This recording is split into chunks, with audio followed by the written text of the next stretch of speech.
Hi friends, welcome back to our channel. இன்னைக்கு நம்ம பார்க்க போற இந்த ஒரு அப்டேட்ல டிஎன்பிஎஸ்சி குரூப் 4 கவுன்சிலிங் நடந்து முடிஞ்சதுக்கு அப்புறம் அலாட்மெண்ட் ஆர்டர் காப்பி கண்டிப்பா நீங்க வாங்கியிருப்பீங்க. அலாட்மெண்ட் ஆர்டர் காப்பி வாங்குனதுக்கு அப்புறம் வில்லிங் லெட்டர் எப்படி நம்ம ரைட் பண்றது அப்படிங்கறத பத்தி இந்த வீடியோல பார்க்க போறோம். வில்லிங் லெட்டர்னா என்ன? வில்லிங் லெட்டர் எதுக்காக நம்ம கொடுக்குறோம்? யாருக்கு கொடுக்கணும்? எப்படி கொடுக்கணும்? அப்படிங்கறத பத்தி இந்த வீடியோல பார்க்க போறாங்க. வீடியோ ஸ்கிப் பண்ணாம ஃபுல்லா பாருங்க.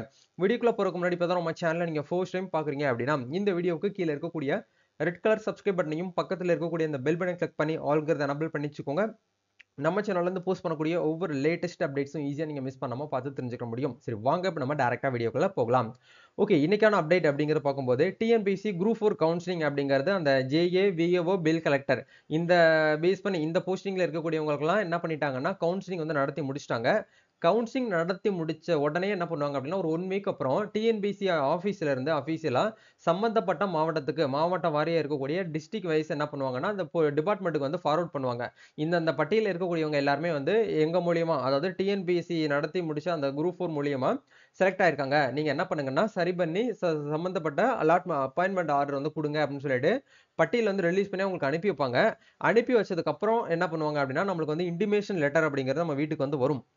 அந்த இன்டிமேஷன் லெட்டர் வர்றதுக்கு முன்னாடி நம்ம என்ன பண்ணணும் அப்படின்னா வில்லிங் லெட்டர் அப்படிங்கிற ஒரு லெட்டரை நம்ம ரைட் பண்ணி கொடுக்குற மாதிரி இருக்கும். ஸோ இந்த வில்லிங் லெட்டர் எப்படி இருக்கும் அப்படிங்கிறத நம்ம இதில் பார்க்கலாம். ஸோ இது ரொம்ப சிம்பிளா நம்ம எழுதிக்கலாம். இந்த வில்லிங் லெட்டருக்கு உண்டான லிங்க் நான் என்ன பண்ணிடுறேன்னா எடிட்டபிள் லிங்க் நான் உங்களுக்கு கீழே டிஸ்கிரிப்ஷனில் கொடுத்துறேன். எம்எஸ் வேர்டில் ரெடியா டைப் பண்ணியிருக்கு. ஜஸ்ட் நீங்க என்ன பண்ணுங்கன்னா உங்களோட பேரு, உங்க பதிவெண், உங்களுடைய முகவரி, உங்களுடைய ஃபோன் நம்பர் மட்டும் நீங்க சேஞ்ச் பண்ணா போதும். வேற எதையுமே நீங்க சேஞ்ச் பண்ண தேவையில்லை. ஒரு சில விஷயத்தை மட்டும் நீங்க அப்டேட் பண்ணா போதும். சரிங்களா? ஓகே, இந்த வில்லிங் லெட்டர் எதுக்காக கொடுக்கணும் அப்படிங்கிறத சொல்லிடுறேன். வில்லிங் லெட்டர் அப்படிங்கிறது இப்போ எக்ஸாம்பிளுக்கு நீங்க டிஎன்பிஎஸ்சி குரூப் 4 கவுன்சிலிங்ல ஜனவரி மாசம் ஒரு 29ஆம் தேதி எக்ஸாம்பிள் போட்டிருக்கேன். 29ஆம் தேதி நீங்க கவுன்சிலிங் போயிருந்தீங்க. அங்க ரெவென்யூ டிபார்ட்மெண்ட்ல இருந்து நீங்க ஒரு போஸ்டிங் எடுத்துட்டீங்க. எக்ஸாம்பிளுக்கு ராமநாதபுரம் மாவட்டத்துல இருக்கக்கூடிய ஒரு போஸ்டிங் நீங்க எடுத்திருக்கீங்க அப்படின்னா அந்த போஸ்டிங்க்கு எடுத்த உடனே நம்மள என்ன பண்ணுவாங்க அப்படின்னா நம்மளுடைய செலக்ஷன் லிஸ்ட் அப்படிங்கிறது அங்க போயிரும். வில்லிங் லெட்டர் எதுக்காக கொடுக்குறாங்கன்னா நம்ம நியர்பைல, அதாவது நம்மளால பாத்தீங்கன்னா போக முடியல, பெரிய இடத்துல போயிட்டு நம்மளால ஒர்க் பண்ண முடியல, சரியான ஒரு சுச்சுவேஷன் இருக்கக்கூடிய காரணத்தால நம்ம என்ன பண்ணிக்கலாம்னா வில்லிங் லெட்டர் அப்படிங்கிறத சம்பந்தப்பட்ட அதிகாரிகள், அதாவது யாரு உங்களை ஹையரிங் பண்றாங்களோ அந்த ஹையரிங் அத்தாரிட்டி கிட்ட நம்ம என்ன பண்ணணும் அப்படின்னா சரண்டர், அதாவது சப்மிட் பண்ற மாதிரி இருக்கும். சரிங்களா? அது எப்படி சப்மிட் பண்ணணும் அப்படிங்கிறத பார்ப்போம். ஸோ வில்லிங் லெட்டர் அப்படிங்கிறது எனக்கு நியர்பைல இருக்கக்கூடிய இடத்துக்கு கொடுங்க அப்படிங்கிற கேட்காம நம்ம என்ன பண்றோம் அப்படின்னா எனக்கு நம்ம ராமநாதபுரம் மாவட்டத்தில் இருக்கக்கூடிய வருவாய்த்துறையில ஏதாச்சும் ஏதேனும் ஒரு அலுவலகத்துல எனக்கு பணியிடம் வழங்குமாறு கேட்டுக்கொள்கிறோம் அப்படின்னு சொல்லிட்டு நம்ம வில்லிங் லெட்டர் அப்படிங்கிறது ரைட் பண்ற மாதிரி இருக்கும். இதை முடிஞ்ச வரைக்கும் நீங்க என்ன பண்ணுங்க அப்படின்னா உங்களுக்கு இன்டிமேஷன் லெட்டர் வர்றதுக்கு முன்னாடியே இந்த ஒரு ப்ரொசீஜரை நீங்க ஃபாலோ பண்ணணும். இன்டிமேஷன் லெட்டர் வந்துருச்சு அப்படின்னா அதுக்கப்புறமும் பண்ணலாம். பட் அதுக்கு முன்னாடி பண்ணீங்கன்னா உங்களுக்கு ஈஸியா இருக்கும். சரிங்களா? ஓகே, எப்படி வில்லிங் லெட்டர் எழுதுறது அப்படிங்கிறத பார்க்கலாம். ஸோ அனுப்புனர் அப்படிங்கிற இடத்துல உங்களோட பேர் போடுங்க. டிஎன்பிஎஸ்சி ஓடிஆர்ல ஒன் டைம் ரிஜிஸ்ட்ரேஷன்ல எப்படி இருக்கோ அதே போல போடுங்க. பதிவெண் அப்படிங்கிற இடத்துல குரூப் 4 உடைய பதிவெண் ரிஜிஸ்ட்ரேஷன் நம்பர் போடுங்க. முகவரி அப்படிங்கிற இடத்துல டிஎன்பிஎஸ்சி ஒன் டைம் ரிஜிஸ்ட்ரேஷன்ல என்ன அட்ரஸ் கொடுத்துருக்கீங்களோ அந்த அட்ரஸ் இந்த இடத்துல என்ட்ரி பண்ணிக்கோங்க. அதே மாதிரி உங்களுடைய கான்டாக்ட் நம்பரையும் போட்டுட்டு பெறுநர் அப்படிங்கிற இடத்துல நியமன அலுவலர் வருவாய்த்துறை நீங்க எந்த மாவட்டத்தில் எடுத்திருந்தீங்களோ அந்த மாவட்டத்துடைய பேரு, முடிஞ்ச வட்ட தாலுகா பேரும் நீங்க போட்டுக்கோங்க. மதிப்பிற்குரிய ஐயா பொருள் பணியிட நியமன ஆணை வழங்குதல் தொடர்பாக அப்படின்னு சொல்லிட்டு நீங்க நல்லா போல்டா போட்டுக்கோங்க.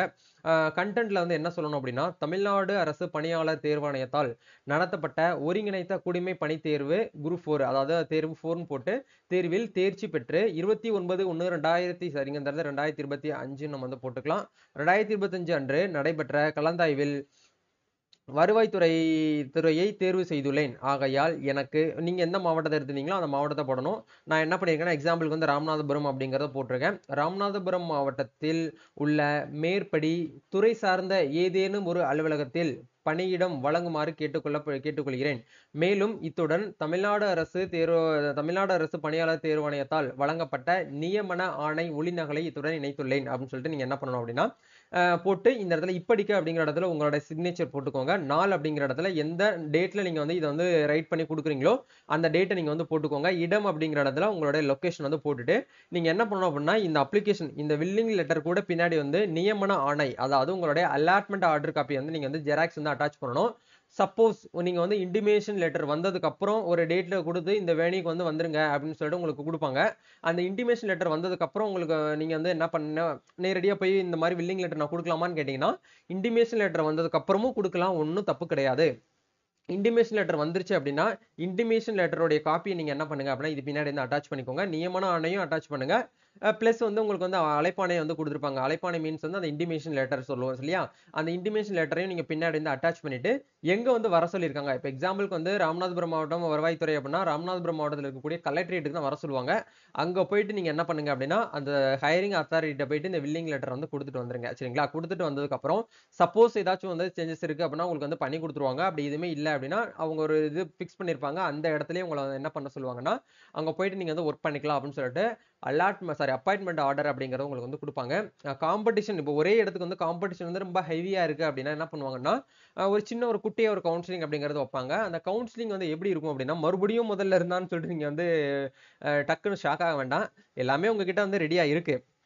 அந்த சின்ன குட்டியான கவுன்சிலிங் வந்து எதுக்காக அப்படின்னா காம்படிஷன் அதிகமா இருக்கக்கூடிய இடத்துல மட்டும் கவுன்சிலிங் வைப்பாங்க. மீதி எல்லா டிஸ்ட்ரிக்ட்லயும் வைப்பாங்கன்னு சொல்லிட்டு சொல்ல முடியாது. மேபி நீங்க செலக்ட் பண்ணிருக்கக்கூடிய டிபார்ட்மெண்ட்ல அந்த டிஸ்ட்ரிக்ட்ல வந்து ஹெவி காம்படிஷன் இருக்குன்னா கவுன்சிலிங் வைப்பாங்க. ஃபர்ஸ்ட் வந்து ப்ரியாரிட்டி அப்படிங்கிறது உங்களோட ரேங்க் அடிப்படையில் வைப்பாங்க. அப்படி இல்லைன்னா உங்க ஃபீமேல் கேண்டிடேட்ஸ்க்கு கண்டிப்பா வந்து என்ன பண்ணுவாங்கன்னா ப்ரியாரிட்டி அப்படிங்கிறது கொடுப்பாங்க. இல்ல அடிஷனலா வேற ஏதாச்சும் டிஸ்ட்ரிபியூட் விடோ இல்ல வேற ஏதாவது வந்து இப்போ கேட்டகரியில ப்ரியாரிட்டி இருந்தாங்க அப்படின்னா உங்களுக்கு என்ன பண்ணுவாங்கன்னா இந்த கவுன்சிலிங் மூலியமா வந்து நடத்தி அதை பேஸ் பண்ணி என்ன பண்ணுவாங்கன்னா நம்மளுக்கு வந்து அப்பாயின்மெண்ட் ஆர்டர் காப்பி நம்மளுக்கு வந்து கொடுப்பாங்க. அப்பாயின்மெண்ட் ஆர்டர் காப்பி கொடுத்த உடனே நம்ம என்ன பண்ணணும் அப்படின்னா அவங்க அதுலேயே எல்லாமே தெளிவா மென்ஷன் ஆயிருக்கும். அதுக்கப்புறம் போயிட்டு நம்ம அங்கே போயிட்டு ஜாயின் பண்ணிட வேண்டியதான். அப்பாயின்மெண்ட் ஆர்டர் கொடுத்தா ஒரு 3 to 4 days இல்லை 1 week நமக்கு டைம் இருக்கும். அதுக்குள்ள போயிட்டு நம்ம என்ன பண்ணணும் அப்படின்னா உங்களுடைய கனவு வேலையில வந்து ஜாயின் பண்ணிடுவீங்க. இதுதாங்க வந்து டிஎன்பிஎஸ்சி குரூப் 4 கவுன்சிலிங் வில்லிங் லெட்டரை வந்து ரைட் பண்றதுக்கு உண்டான ப்ரொசீஜர். கண்டிப்பா இந்த ஒரு வீடியோ உங்களுக்கு ரொம்பவே ஹெல்ப்ஃபுல்லா இருக்கும்னு நினைக்கிறேன். இந்த வீடியோ பிடிச்சிருக்குன்னா லைக் பண்ணுங்க, ஷேர் பண்ணுங்க, கமெண்ட் பண்ணுங்க. இந்த வில்லிங் லெட்டருக்கு உண்டான டாக்குமெண்ட் எம்எஸ் வேர்ட்ல நான் டைப் பண்ணியிருக்கக்கூடிய அந்த டாக்குமெண்ட் ஃபைல் லிங்க் கீழே டிஸ்கிரிப்ஷன்ல கொடுத்துருக்கேன். அதை நீங்க என்ன பண்ணுங்கன்னா டவுன்லோட் பண்ணி இதை மட்டும் எடிட் பண்ணி நீங்க என்ன பண்ணுங்கன்னா A4 ஷீட்ல பிரிண்ட் அவுட் எடுங்க. ஏன்னா நீங்க வந்து ஒரு அரசு அதிகாரி ஆக போறதுனால கையெல்லாம் எழுதிட்டு இருக்க கூடாது. அதெல்லாம் வந்து அந்த அளவுக்கு வந்து நம்மளுக்கு நல்லா இருக்காது. முடிஞ்ச வரைக்கும் நீங்க அந்த A4 ஷீட்ல பிரிண்ட் அவுட் எடுத்து நல்லா நீட்டா ப்ராப்பரா என்ன பண்ணுங்க அப்படின்னா கொண்டு போயிட்டு சப்மிட் பண்ற மாதிரி இருக்கும். சரிங்களா? ஸோ நம்ம நெக்ஸ்ட் ஒரு அப்டேட்ல மீட் பண்ணுவோம். டிஎன்பிஎஸ்சி குரூப் 4 சம்பந்தமா உங்களுக்கு வேற ஏதாச்சும் வந்து தகவல் வந்து தேவைப்படுது அப்படின்னா கமெண்ட் பண்ணுங்க. மெஜாரிட்டி அதிகமான கமெண்ட்ஸ் வருது அப்படின்னா நம்ம அதை பத்தி தனியா ஒரு வீடியோ வந்து போஸ்ட் பண்ணலாம். ஸோ நெக்ஸ்ட் நீங்க என்ன தகவல் கேட்குறீங்களோ கேளுங்க. நம்ம அனதர் வீடியோல மீட் பண்ணலாம். Thank you. All the best. God bless you.